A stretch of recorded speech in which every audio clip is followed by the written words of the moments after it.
This wire comes from machine. Connect to a HYPERTHERM plasma source.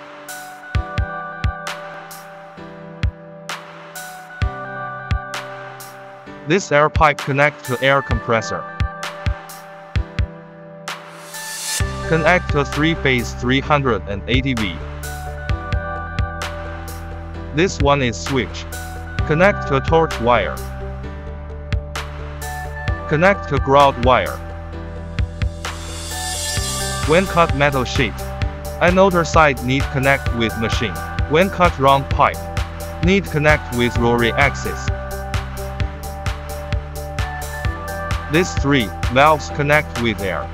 Use a 8mm air pipe with a T-junction connect them.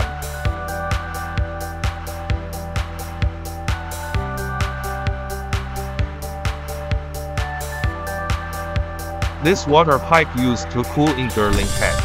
Need connect with water pump.